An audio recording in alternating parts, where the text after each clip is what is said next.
Hello and welcome. I'm Rob from Innovating with AI, and I'm very excited to be here today with Zack Arnold. So you may know Zack from Optimize Yourself, which is his company and coaching platform right now, but most likely some of the shows that Zack has worked on as an editor, which include Burn Notice, Empire, Glee, and many others. Cobra Kai is the probably most biggest and popular one right now in terms of the current zeitgeist. Welcome, Zack.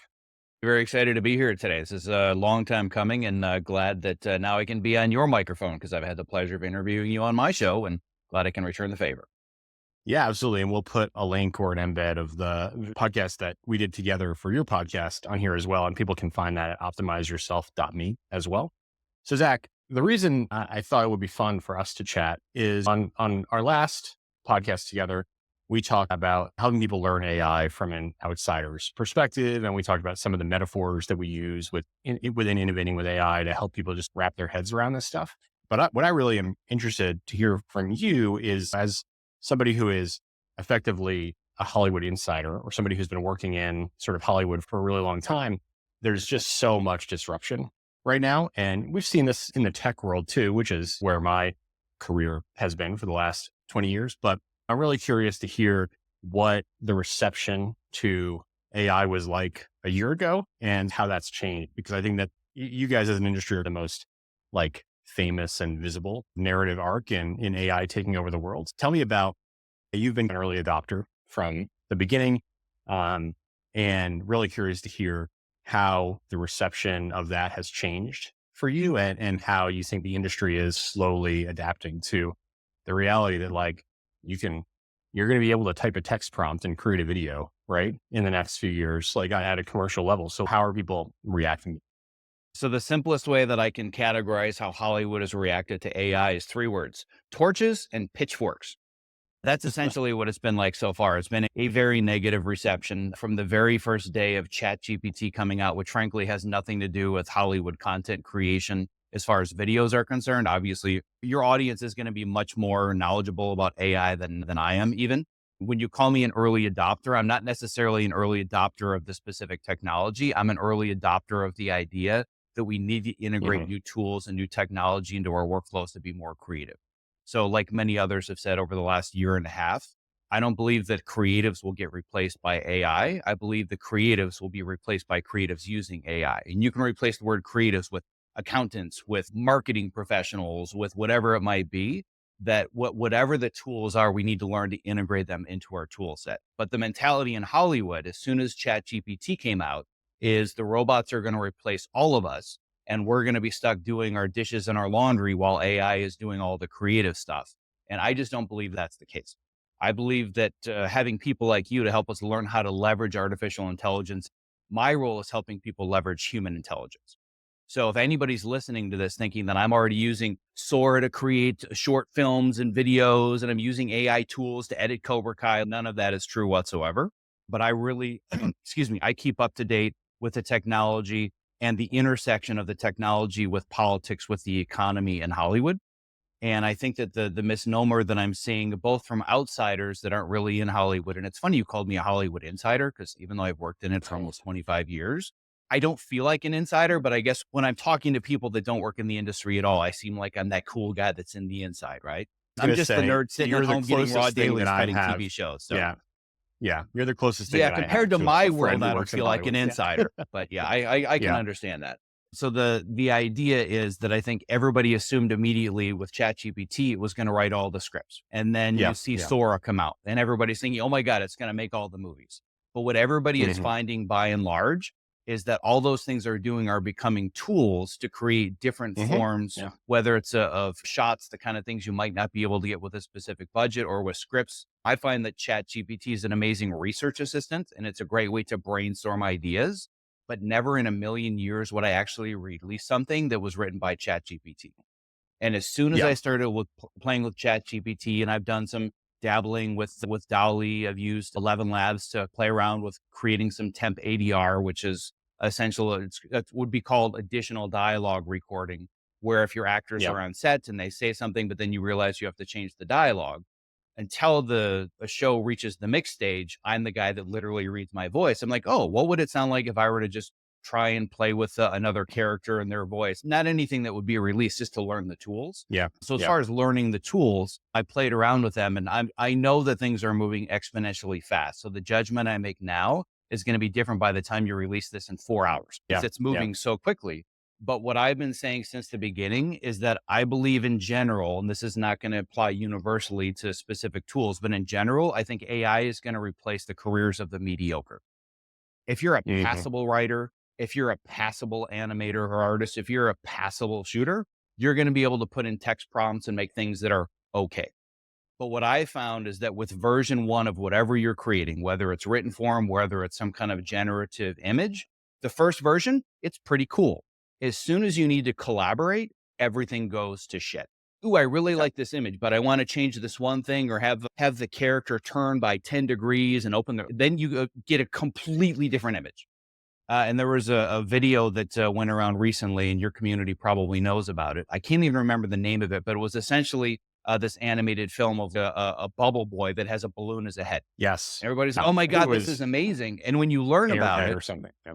yeah, Yep. exactly. I think it was called Airhead. I'm sure you can put a link Yeah. to it. But when you actually Yeah. learn about the process, they probably worked Hmm. on this more manually with people to make it work than if they had Yeah. just decided to animate it with visual effects and animation tools, right? Yeah. So 100%. that they were, And but there was yeah. so much work that had to be done to composite and edit it together by humans, that it wasn't one text prompt by one person and here's your show. That's the part that most people aren't understanding. Yeah. And the reason that came out so well is because somebody wrote a really good story behind it, right? They did all the audio, all the music, just like any other human production, right? And we'll put a clip to it, but I think many of our readers have already seen it because we've talked about it as in the past as well. But each one of those, 3-second clips was a separate text prompt. So they probably did 1,000 prompts, and then they just picked the best 40 and clipped them together into a 1-minute video or something. And it came out great.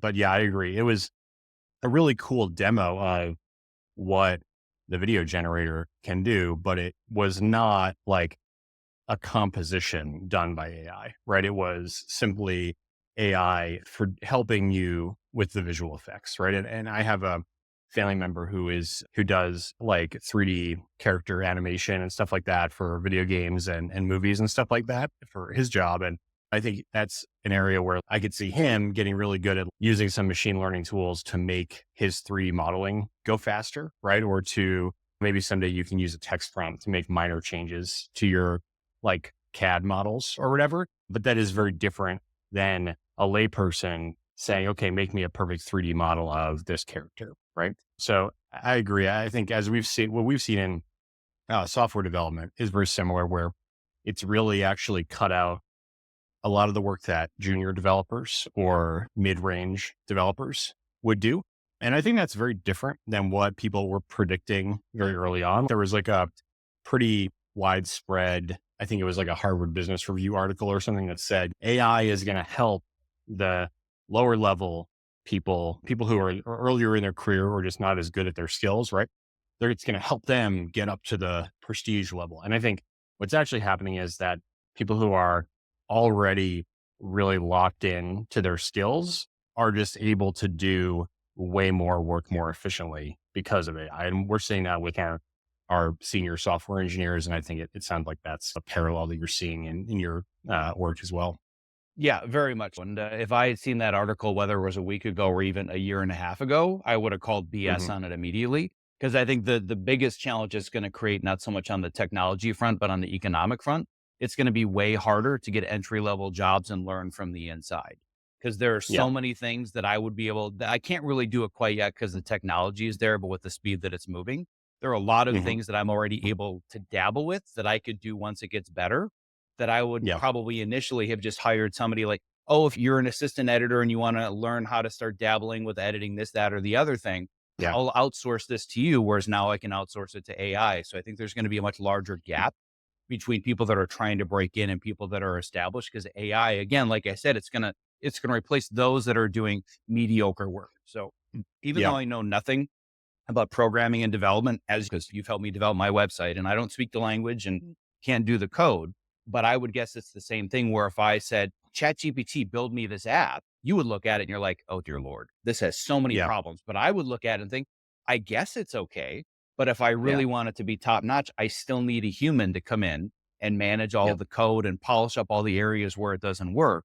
And even though I don't understand the technology exactly, from what I'm hearing from the experts, it's going to be years, if ever, before it can actually have the ability to find the nuance and the difference Mhm. between this is passable versus this is great. And in my world, it's the same thing, where even though many would consider what I do as only an editor on a TV series, for example, they'd say that's specialized. I would argue that I Mhm. have a very generalized skill set where I have one tool that I use. And at least for me, it's Avid Media Composer, which is akin to Adobe Premiere Pro for people that are more in the prosumer or the consumer world. So that's the hard skill that I need. But my ability to be able to read emotions and look at the performance on somebody's face and use the mirror neurons that I have as a human to reflect their emotions and my empathy, I'm making my choices for performances, for pacing. Should this be a close up? Should it be a wide shot? What music should I choose? I'm using my human skills to make those choices. And I don't see a world, at least in our lifetimes, where something's going to be able to edit and find that level of nuance. And that, frankly, is what separates me from my competition. Where as far as my knowledge and hard skills of being able to edit together a scene, at this point, my son with Final Cut Pro has the same level of hard skills. He knows you take Yeah. a clip from this window, you drag it into a timeline, you put the clips together. Like that's what AI is already really good at. So an Yeah. example that would be an analogy to your world. If you were shooting, let's say it's like a live talk show, right? And you've got 3, 4 cameras, they're doing that editing live. It's something that's called a line cut.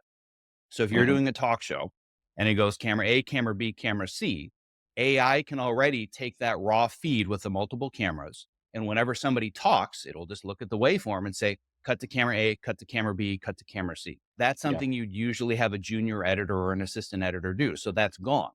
But as soon Yeah. as you want there to be nuance in the flow, that say there's a really emotional reaction from somebody that's listening while somebody's talking on a different camera, I, as the human, would say, hold on a second, we need to see that emotional reaction, and AI wouldn't know that. So it's those nuances that are going to separate us from the technology. That's why I'm not even remotely worried about being replaced. But if you have Yeah. one highly specialized skill and you do one thing, or you're just okay or mediocre, AI is going to decimate whatever it is that you do.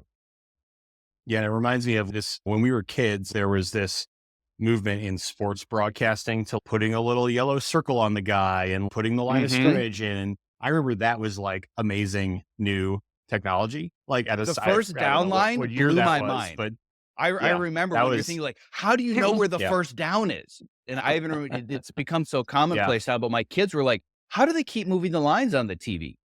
And Like now that, it's that like, blew my mind. you watch a football game or a basketball game on TV and it looks like a video game. Like they've got all the Hmm. players highlighted and they got their stat bubbles and everything. And in some ways, it's almost a little bit distracting, but it's also super cool. And it reminds me of that, where like that type of like live automation or fast automation is right in line with what AI can learn to do. But then there is this whole other level of human connection that is necessary for like serious art to be created. And the tricky balance, right? Because there is this thing where they're supposed to be junior developers or junior editors because the system is like a pyramid, and the bottom of the pyramid, you eventually move up to being a senior or a manager or whatever. And one of the potential drawbacks for 5 to 10 years out is we're going to have less junior people to become senior people, right? Because they were not needed for the like grunt work, right?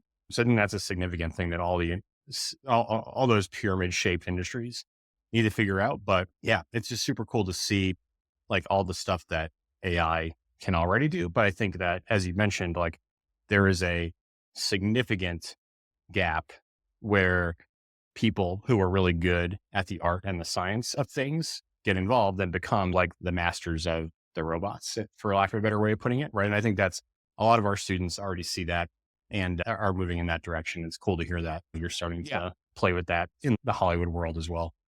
Yeah, exactly. So what I've been saying mostly in the Hollywood world, but I think it applies really to all industries where AI is going to disrupt, of which I think it's going to be most, is the idea that I think while everybody's worried about the rise of the machines, I think everybody should be focused on what I'm calling the rise of the generalists. I think that the generalists are Mhm. going to rise And I think they're the ones that are going to, again, take over the way that our human existed and civilization really worked up until the Industrial Revolution.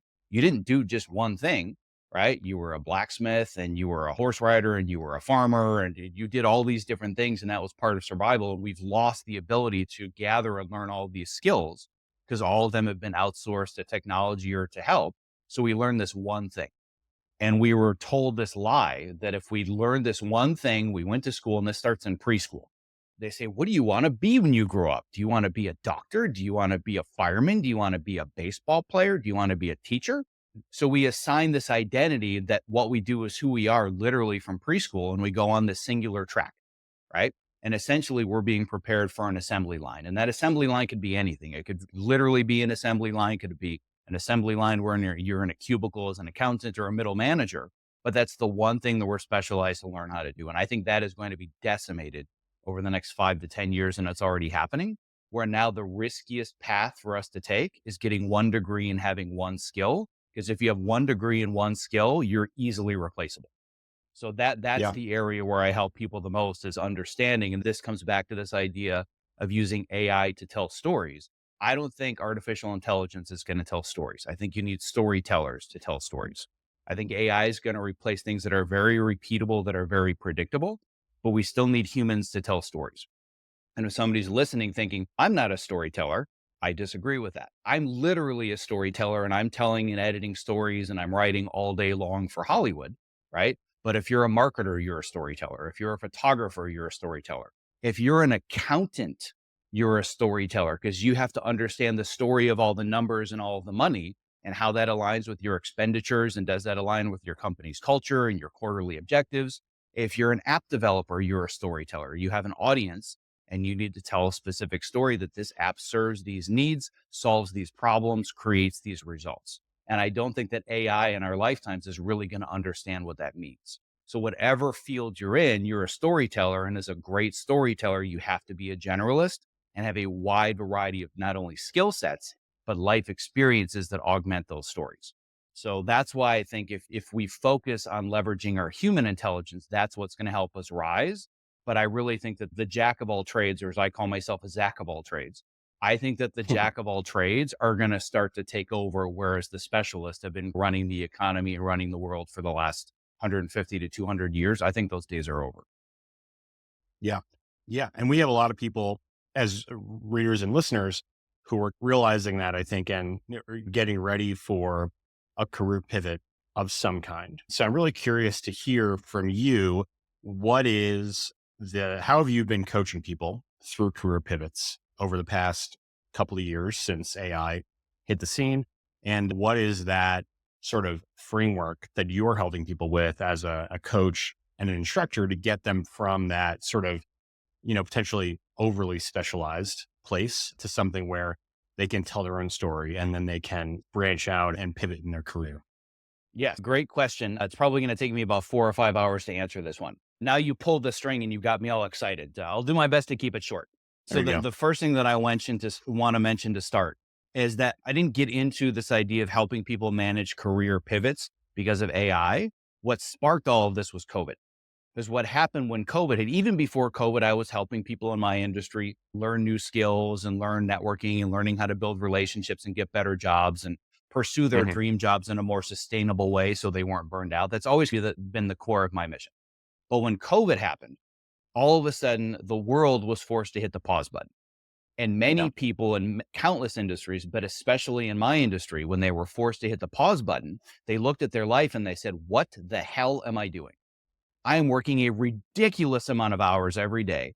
And in Hollywood, the standard, like just the expected, is 12-hour days, 5 days a week. So the starting baseline is 60-hour weeks. And then beyond that, you usually have 14-hour days, you have 6-day weeks. Hmm. And when people were forced to hit the pause button, they said, what am I doing? What is the purpose of this? So people were already having this existential crisis about the work they were doing and realizing, I have no identity if I'm not working. Who am I if I don't have a job? So I actually started helping people with this years ago. So when AI came along, it was just AI versus the pandemic, but it was the exact same existential crisis where people were Yeah. coming to me saying, hold on a second. If I do this one specialized skill, an example would be a rotoscoper in visual effects, right?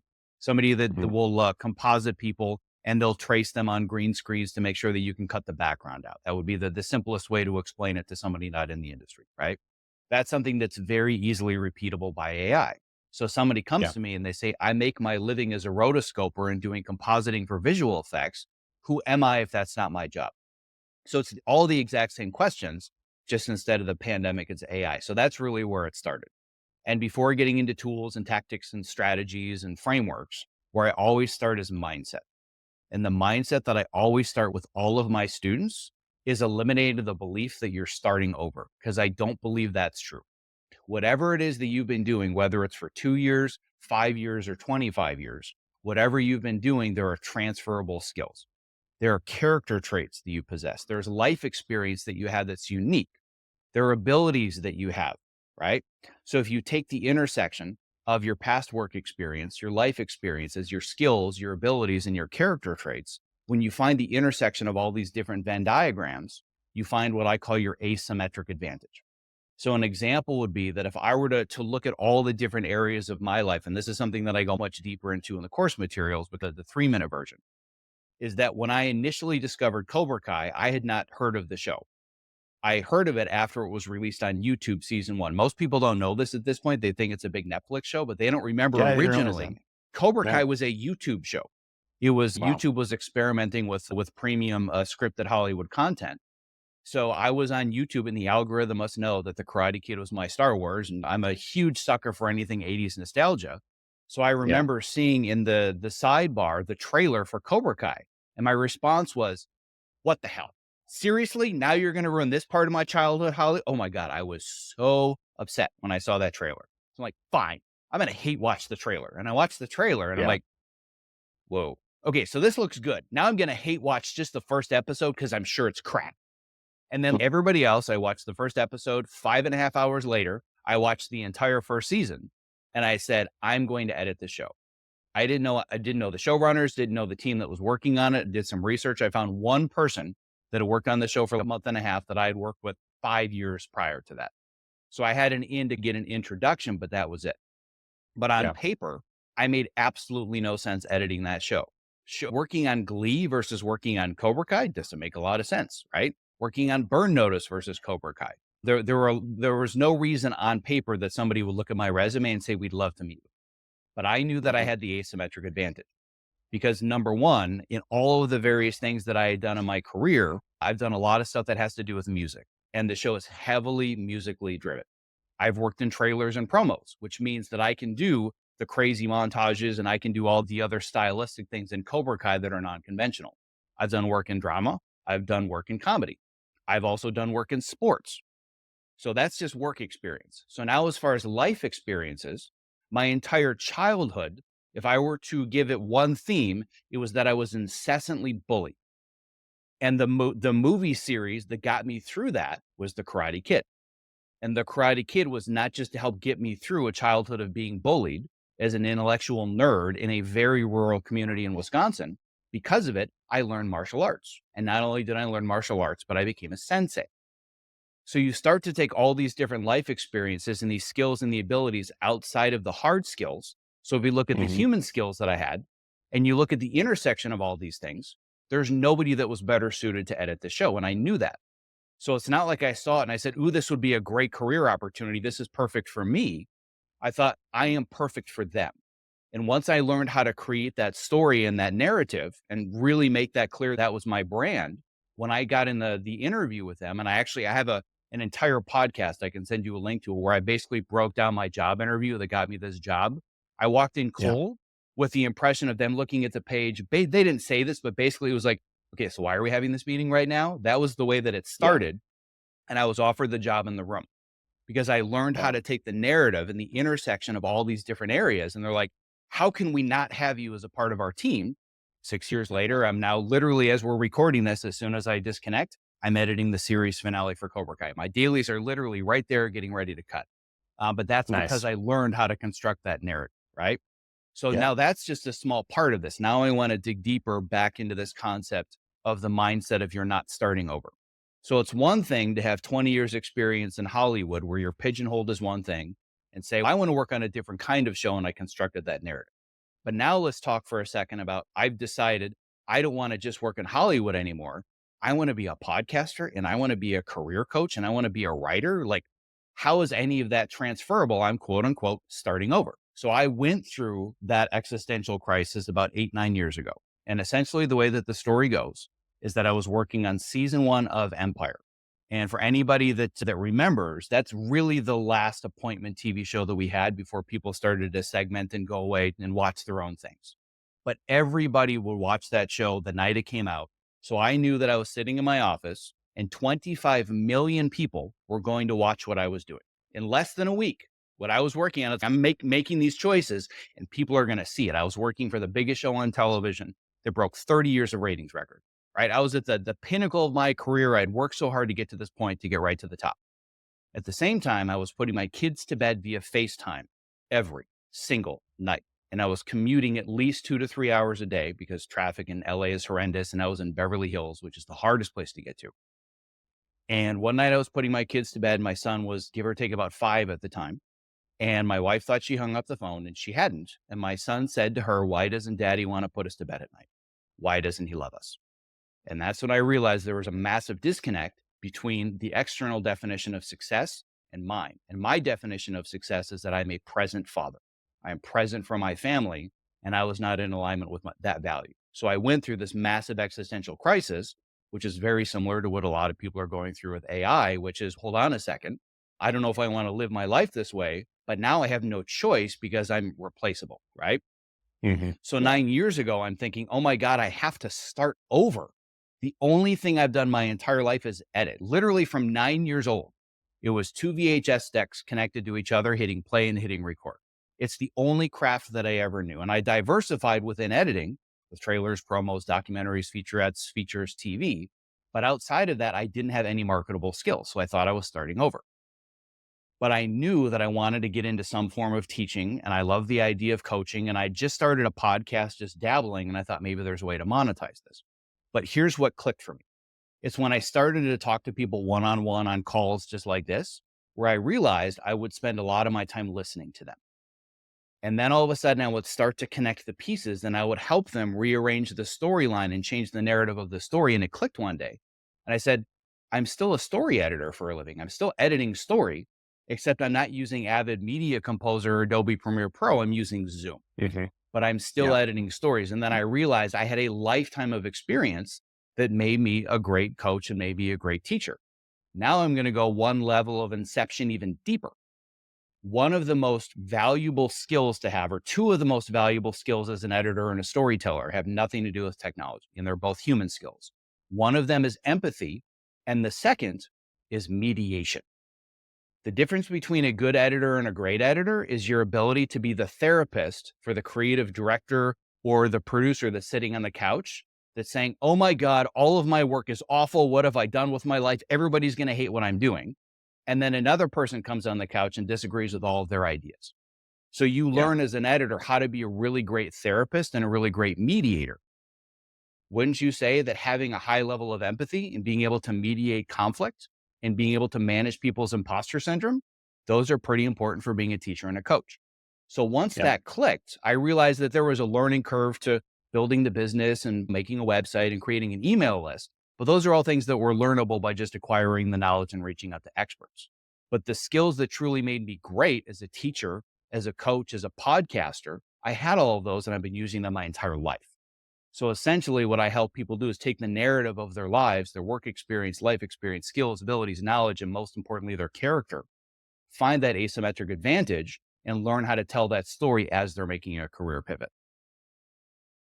Excellent. Yeah, I love that. And it's funny in a way that all of these sort of various crises that have happened, whether it's the pandemic or whether it's the personal goal of just being there with your family and being there for your kids in a bigger way, AI is a disruption in a very similar way to the way that the pandemic or just a big personal moment is a disruption, right?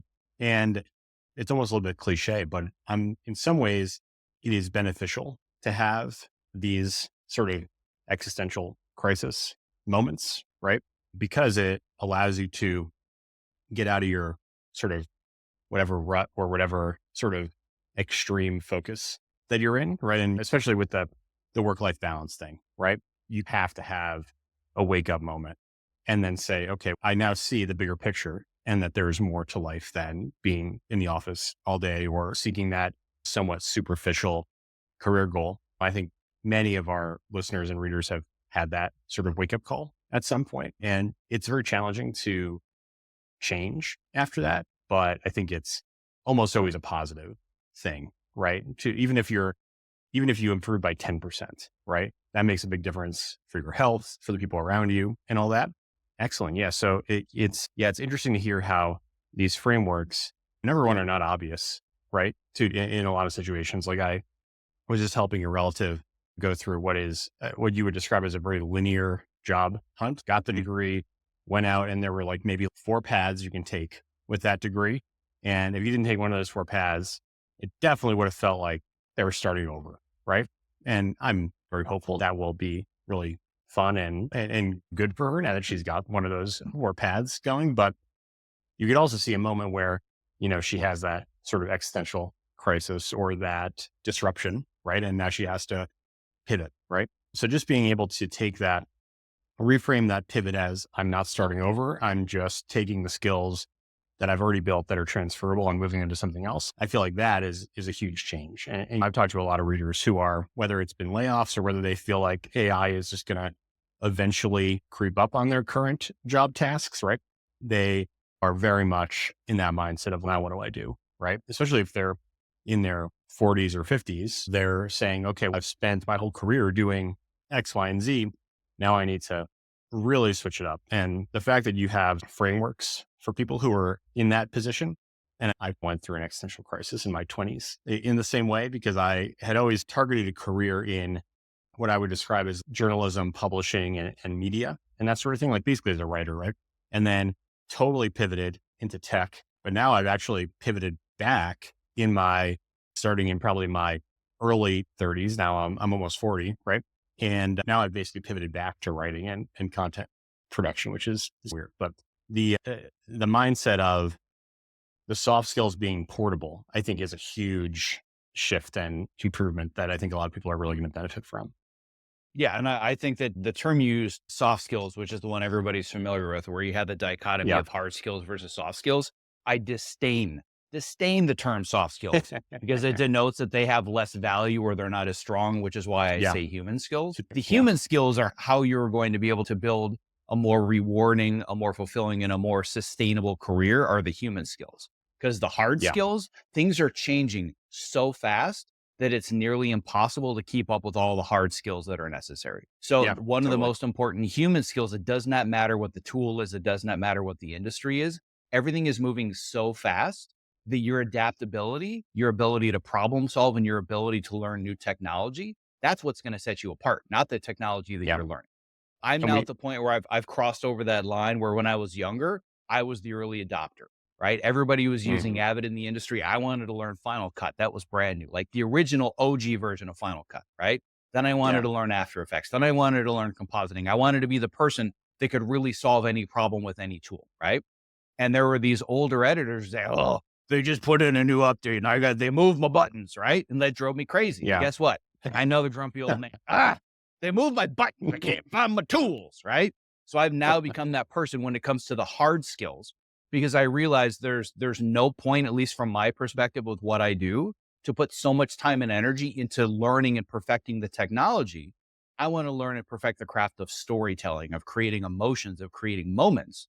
And it doesn't matter if I'm editing a TV series, if I'm editing a trailer, if I'm putting together a sales video, or if I'm writing a newsletter. My ability to tell a story and create moments applies universally. My ability to know where a right-click menu is within 4 right-click menus of this program, stuff's going to move tomorrow. I just Yeah. grumpy old man this morning with my kids in my car because I have a Tesla, and I literally woke up and I'm like, oh, they moved the stupid button again. It's one thing I hate about basically a Tesla is like driving a giant iPhone with 4 wheels. And Yeah. they My car move gets key stuff updates like like the every couple speedometer of moved. days. And I'm like, yeah, Okay, so how it the happened hell to do me I too. turn the Yeah. radio off now? You don't have that problem when you have physical buttons. So I cannot wait until this trend is over And we actually have real Yes. buttons where they can't just decide, I'm going to move the volume knob on you tomorrow morning. But the point being, I don't spend my time on that stuff because it changes so fast. I want to Yeah. leverage all the human skills that are universal, which is where so few people are putting their time and the energy. So when you leverage those, you have a huge advantage over your competition. Yeah. And I think the big picture, and we talk about this in the program we're doing starting this summer around becoming an AI consultant. And a lot of people have that exact same question. How do I even attempt to keep up? And the answer is you don't exactly try to keep up. It's not like you're running a race against the news, right? It's more about creating a framework for how to learn and also how to uh, decide what to focus on, right? And that framework is both universal and timeless, right? And it's more about the art of learning and the art of focus as opposed to how do I keep up? And I think that's it can be a small distinction, but it's a very important distinction because in one scenario, you're basically in the rat race of reading like 20 AI newsletters and 400 articles every day. And then we have people who come to us and say, probably our most common question from both course students as well as the readership in general is there's 10 options for me to generate voice with AI. Which one is the best? And the answer is nobody knows. Try one. If you play with it for 30 minutes and it sucks, stop and then move on. But there's not really like an answer to some of these what's the best questions yet. And that's an area where a lot of people get stuck in the weeds. They get frustrated, and shifting that mindset to, okay, how am I going to learn how to learn about this stuff is actually a much more valuable life skill and transferable skill. And I think that sounds like that's something that you've seen with your students as well, is that teaching them almost like the art of learning is part of the process of getting people to um, get out of the weeds, get out of the over specialized position and into more of a, hey, I'm a human connection specialist, right? And we even see that like in people think sales is automated, right? No, it's not. Like you can sell like a lot of stuff in a way that is in a one to many way, but everything about that is still human connection. Just like if I were on a sales call or in a meeting with one individual, like you want to make friends with that person, you want to connect with that person, and human connection never goes away, even if it's over Zoom, even if it's at a one to many scale. And we see that over and over again. Like our biggest successes are I made a human connection 10 years ago. That person has now done $1 million of work with me over the years, or that person connected me to my next job or whatever. And like, that's still the secret sauce. And in some ways, AI is almost like a bit of a distraction in the sense that people think that there's going to be less human connection as a result of it. But I think we've talked about this before, and I've seen you write about this, is like the big picture result is that the human connection and the human touch actually becomes more important in a world where there's more AI being used to do production work. Yeah, and then that's what's going to set you apart again is that humanness and your ability to differentiate yourself from the technology. We may have talked about this in our other podcast, and I'm sure you've written about it as well. But for those that haven't heard of it, you're familiar with the Gartner hype cycle. That with any new Mhm. form of technology, there's this huge curve of both early adopters and everybody saying, finally, the one technology that's going to save all of us and save humanity and both be the most amazing thing ever, right? So it's the peak of stupidity at the top of this. And then all of a sudden, it absolutely craters. This is not what we were promised. This is garbage. This isn't going to change anything. You lied to us. Yeah. And then it starts to climb a curve. It's, oh, this isn't everything we thought it was, but this isn't half bad, right? The internet Yeah. went through this. Significant. Yeah. Email went through Significant this. improvement. All technologies go through this. Electricity went through this. Cars went through this, right? Yeah. We're now falling into the trough of AI where it started with this huge hype cycle. Now it's what the hell? I thought that this thing was going to make our movies and do all of our work and write all of our scripts. What's going on, right? Obviously, the ones that were pro, most of the people that were anti are like, oh, good, it's not going to replace all of us. But eventually it's Yes. going to level out, right? And when Yeah. it comes to this idea of human connection, I work a lot with my students to help them update their resumes and their websites and really prepare for interviews and apply for jobs online. Because right now, at least in my industry, everyone is unemployed.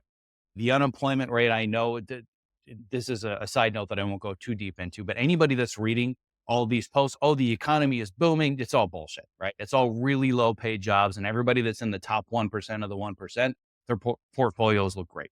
The real people in the world, there's a lot of people that are struggling with the layoffs and the contractions and what I'm calling the great correction of our Mhm. economy and our technology, right?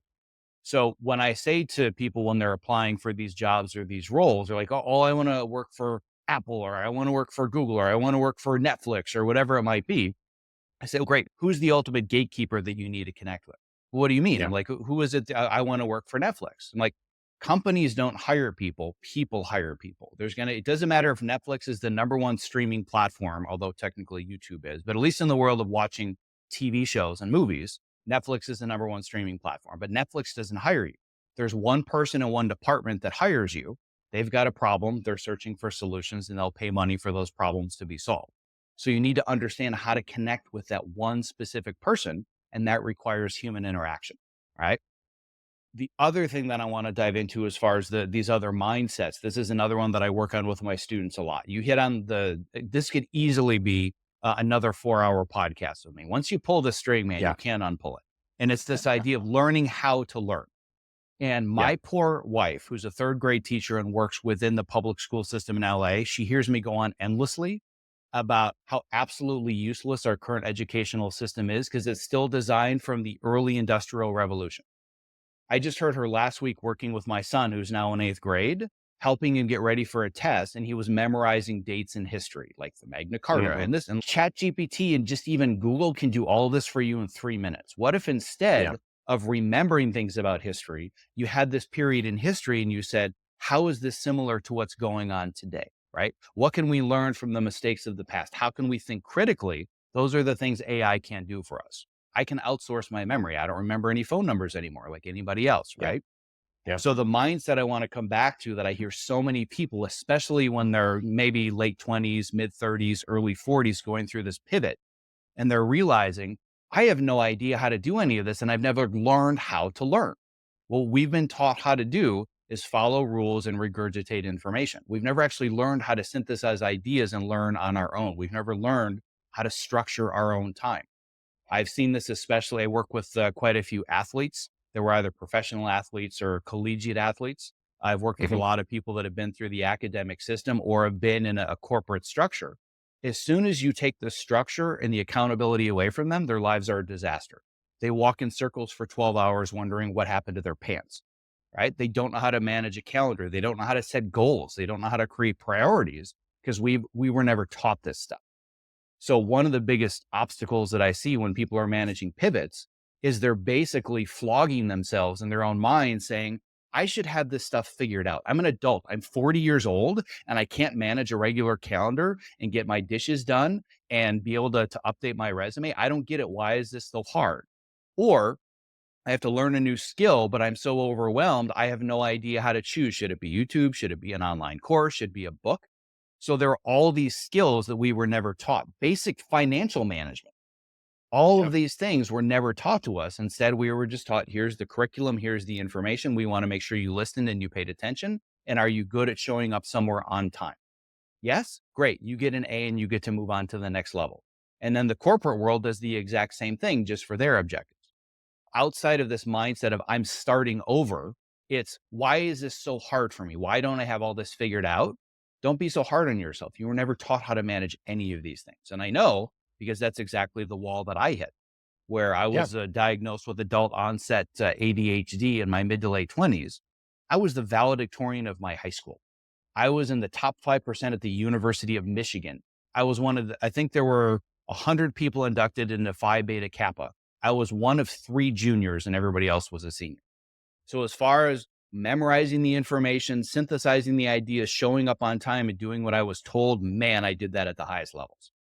Then I entered the real world and I didn't have a full-time job and I was a freelancer. My life completely went to crap. I literally couldn't figure out, should I be doing my dishes? Should I be doing my Yeah. laundry? Should I be learning? I had no idea how to manage my life. So this isn't coming from my ivory tower. I was in Yeah. all of these trenches and I had to figure out how to manage all of this. And this is usually the biggest hurdle with career pivots. It's not even, I don't Mhm. know what to do. I don't have marketable skills. It's, I don't know what the hell to do with my time. I can't manage my own life if somebody's not managing it for me. So anybody that struggles with that, know that it's not your fault because you were never taught this stuff. And we see people say, it shouldn't be this hard. I just need to get my shit together. Like those are the phrases. But when you unpack those, what's really happening is there's actually a bunch of these sort of generalist skills that never were taught on that sort of straight line path that a lot of people have taken throughout almost their entire lives. Just being able to re- reboot and assess what your priorities and daily structure and mindset should be, and making that more, it's like the internal locus of control versus the external locus of control. Like the academia and the corporate world, very external in terms of what forces are dictating what you do with your time. Once that becomes internal, that in and of itself is an existential crisis in a lot of ways, because Hmm. you've got to figure Yeah. that stuff out. And you got to be like, okay, what really are my priorities? Is cleaning the house actually the priority, or is working on the resume or spending time with the kids or whatever, right? Yeah, I love that you're focusing on helping people not just pivot in a sort of trade one thing for another sense, but also Hmm. pivot in a sort of become more holistically in control of your life, your career, everything that touches those things. That's really cool. Yeah, exactly. It's the idea of being able to leverage everything that you've done to both create a career that's more rewarding in the sense that you could find something that pays you just as well or better, but that's also fulfilling in that it's work you want to do. You're having a positive Yeah. impact on the world, but without paying what's called the passion tax. And I always give credit to my spirit Yeah. animal, Adam Grant, because he came up with this concept. But Yeah. this is seen, it's in countless industries. So Hollywood's not exclusive, but I think Hollywood's the most well known for this idea of the passion tax, where we have this joke of you get paid in exposure bucks, right? We can't pay you Yeah. anything, but this will look great on your reel. This will look great on your website, right?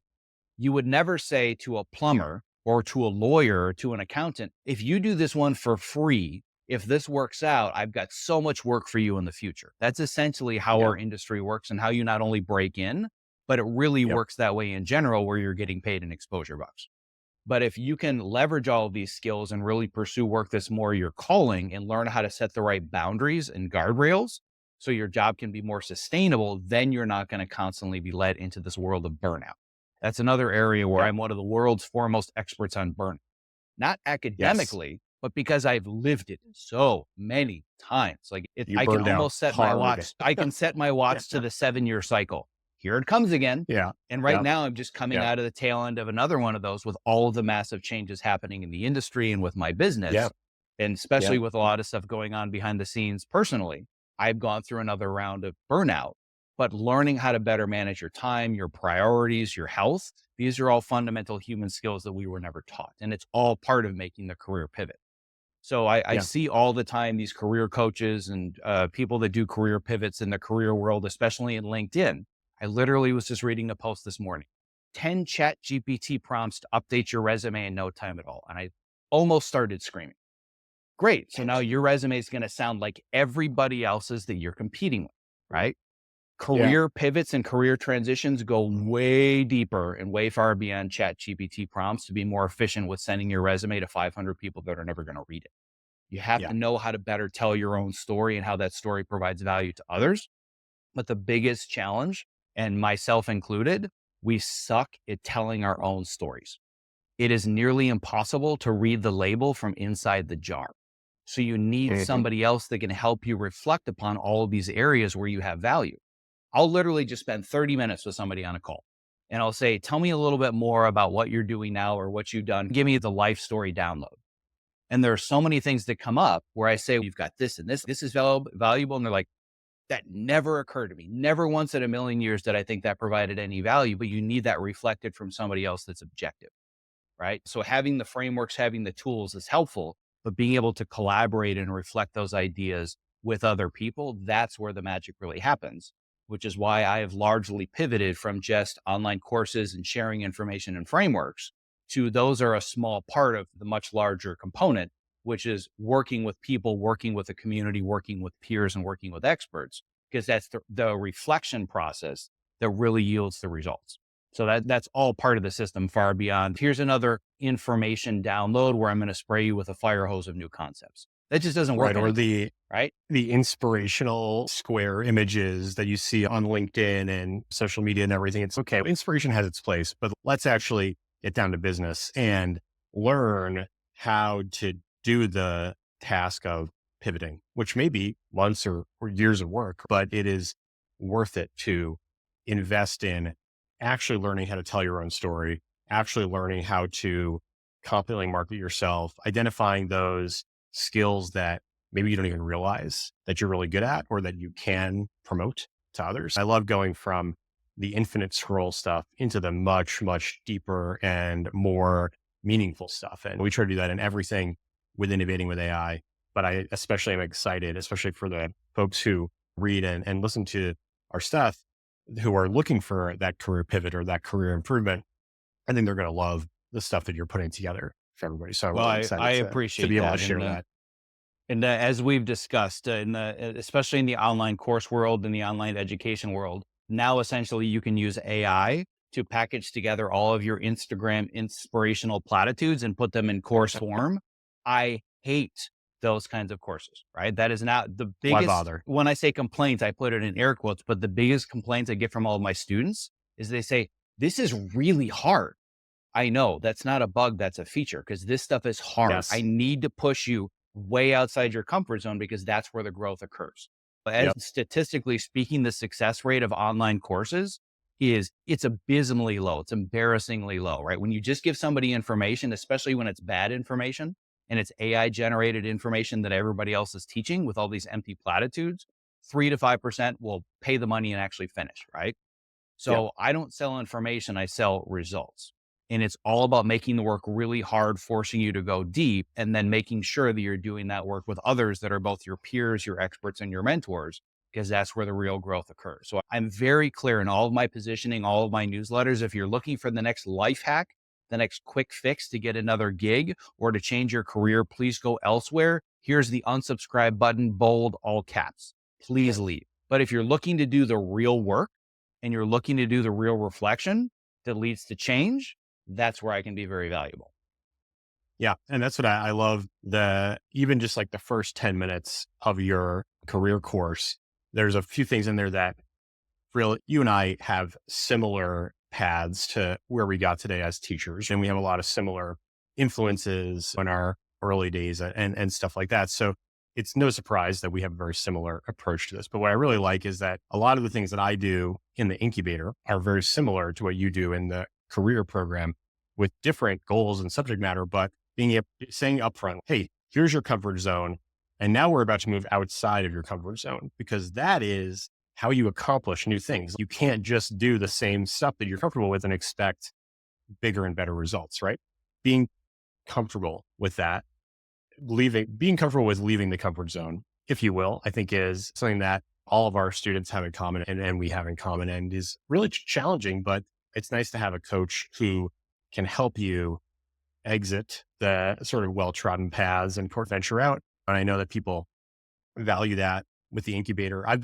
We both try for high success rates, but I've been like blown away by what people are creating as we do our demo days with the incubator program. And I'm really excited to see people make these huge career shifts. And then we can feature them in future innovating with AI, like stories that we tell and stuff like that, because AI is just becoming the thing that's going to, I think, define at least the next decade or maybe even a generation in terms of this is the thing that changes how careers and businesses work, right? And being able to provide this sort of path to a pivot is something that I'm really excited about. And readers and listeners will hear a lot more about this in the coming months. But I'm really pumped to have you joining us as guest instructor, guest lecturer, and really excited to see how people make these big changes going forward.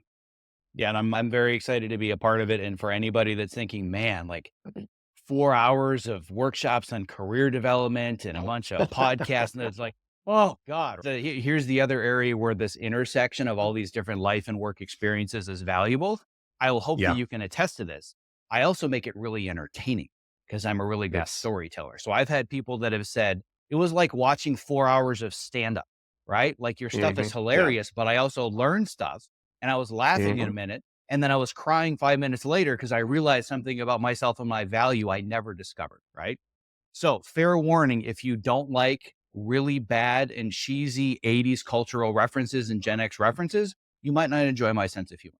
But if you want something that's not only going to really dig deep into learning who you are and the value you provide, but also be really fun and entertaining, that's the intersection of Hollywood and storytelling with Yep. education. And that's something that very few others have that intersection. And that's where I can specialize. So the final concept that I really want to hit forwards for everybody, where we started with me being a Jack of all trades, right? I think that we're going to see the emergence of the Jack of all trades that are taking over most industries. But I don't want people to think Jack of all trades, master of none. The phrase that I tell everybody is I want to teach you how to be a Jack of all trades and master of one. If there's one area where you can uniquely use your skills, your abilities, and your character, and you can apply that to everything, right? So my ability to simplify very complex ideas in an entertaining way, that works in Hollywood, that works as a podcaster, that works as a writer, that works as a coach, that works as an author, that's my master of one. But I diversified as a jack of all trades in many other areas. And I believe that everybody can be a jack of all trades and a master of one. Excellent. I love it. I'm very excited to share more and more over the next weeks and months. And normally we end this sort of podcast with how can people find out about you? We already talked about optimizeyourself.me. We talked about your amazing credits in the TV and film industry. And we're going to have a lot more within Innovating with AI with you. So people don't need to go anywhere. They can just stick with Innovating with AI and hear all the deeper frameworks and mindsets and tactics that you're going to be sharing. So very excited to have you as part of the crew. And over the summer, we're going to be sharing a lot more with Innovating with AI readers about how Yeah. they can approach this career pivot and potentially even work with you personally to help with the next chapter for them. I love it. I'm super, super excited. This is the perfect intersection of what you're great at and what I'm great at, and putting those two together, I think is going to be pretty unstoppable. So this is the beginning of something with a lot more to come that I'm very excited about, and can't wait to meet all the people that are in your community and in your ecosystem. Yeah, absolutely. Thanks for joining us. And we will be back very soon with much more. Sounds great. Thank you, sir. Appreciate it.